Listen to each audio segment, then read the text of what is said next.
বাংলাদেশের আকাশে কি নতুন দুর্যোগের ঘনঘটা? যেই সার্বভৌমত্ব আমরা লাখো প্রাণের বিনিময়ে অর্জন করেছি, তাকে আজ আবার হুমকির মুখে।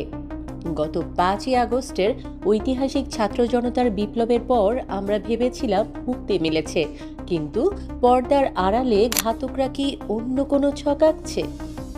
দৈনিক আমার দেশের অনুসন্ধানী প্রতিবেদনে উঠে এসেছে এক হাড়হিম করা তথ্য। যারা আধিপত্যবাদের বিরুদ্ধে কথা বলছেন, যারা দেশের মাটির অতন্দ্র প্রহরী, তাদের স্তব্ধ করে দিতে তৈরি করা হয়েছে এক গোপন হিট লিস্ট। আজ আমরা উন্মোচন করব সেই নীল নকশা, যা বাংলাদেশের মেরুদণ্ড ভেঙে দেওয়ার এক গভীর চক্রান্ত। ঘটনাটি শুরু হয় প্রকাশ্য দিবালোকে। ইনকালাব মঞ্চের সংগঠক শরীফ ওসমান হাদির ওপর সাবেক ছাত্রলীগ নেতার গুলি কেবল একটি ব্যক্তিগত হামলা ছিল না, এটি ছিল একটি বার্তা। নিরাপত্তা বিশ্লেষকদের মতে এটি আসলে আধিপত্যবাদের বিরুদ্ধে সোচ্চার কণ্ঠস্বরগুলোকে মুছে দেওয়ার মহড়া। দৈনিক আমার দেশ জানাচ্ছে, দিল্লির প্রভাবমুক্ত স্বাধীন পররাষ্ট্রনীতির দাবি যারা তুলছেন, তারাই এখন মূল লক্ষ্যবস্তু।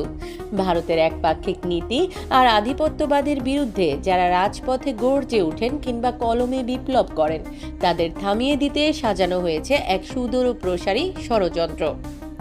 কিভাবে কাজ করছে এই অদৃশ্য ঘাতক বাহিনী? সংশ্লিষ্ট সূত্রগুলো বলছে, এই দমন প্রক্রিয়া অত্যন্ত নিখুঁত এবং বহুমুখী। সরাসরি কোনো বাহিনী ব্যবহার না করে এখানে ব্যবহার করা হচ্ছে শ্যাডো অর্গানাইজেশন বা ভাড়াটে ক্যাডার এবং ডিজিটাল ট্রল আর্মি। এই চক্রান্তের 3টি স্তর লক্ষ্য করুন। প্রথম স্তর চরিত্র হনন। সামাজিক মাধ্যমে টার্গেট ব্যক্তিকে উগ্রবাদী বা সাম্প্রদায়িক তকমা দিয়ে জনবিচ্ছিন্ন করা হয়। দ্বিতীয় স্তর নজরদারি। ডিজিটাল প্রযুক্তির মাধ্যমে তাদের গতিবিধি ও ব্যক্তিগত অবস্থান ট্র্যাক করা হয়। তৃতীয় স্তর চূড়ান্ত আঘাত। সুযোগ বুঝে শারীরিক হামলা বা ডিজিটাল স্পেস থেকে তাদের চিরতরে সরিয়ে দেয়া। এমনকি ডার্ক ওয়েবেও এসব ব্যক্তিদের ফোন নাম্বার এবং লোকেশন শেয়ার করা হচ্ছে বলে প্রমাণ পেয়েছে সাইবার নিরাপত্তা সংস্থাগুলো। পরিস্থিতি এতটাই আশঙ্কাজনক যে সরকারের উচ্চ পর্যায়ের সবুজ সংকেত পাওয়ার পর প্রায় 50 জন গুরুত্বপূর্ণ ব্যক্তির জন্য বিশেষ নিরাপত্তার ব্যবস্থা করা হয়েছে। দৈনিক আমার দেশের তথ্য অনুযায়ী এই তালিকায় রয়েছেন বিএনপির ভারপ্রাপ্ত চেয়ারম্যান তারেক রহমান, যিনি আধিপত্যবাদের বিরুদ্ধে আপোষহীন। জামায়াতের আমির ডাক্তার শফিকুর রহমান, যিনি স্বাধীন পররাষ্ট্রনীতির বলিষ্ঠ কণ্ঠস্বর। আমার দেশ পত্রিকার সম্পাদক মাহমুদুর রহমান, যাকে হাই রিস্ক ক্যাটাগরিতে রেখে সশস্ত্র দেহরক্ষীর সুপারিশ করা হয়েছে। বৈষম্য বিরোধী ছাত্র আন্দোলনের সমন্বয়ক ও উপদেষ্টা নাহিদ ইসলাম ও আসিফ মাহমুদ।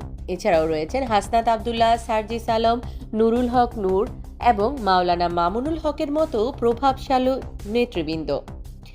এমনকি ঢাকা বিশ্ববিদ্যালয় কেন্দ্রিক ছাত্র নেতা যেমন ডাকসু ভিপি সাদিক কায়েম এবং বিন ইয়ামিন মোল্লাও এই তালিকায় রয়েছেন। অভিযোগ উঠেছে, প্রতিবেশী দেশের প্রযুক্তি ব্যবহার করে তাদের এনক্রিপ্টেড মেসেজও পড়া হচ্ছে।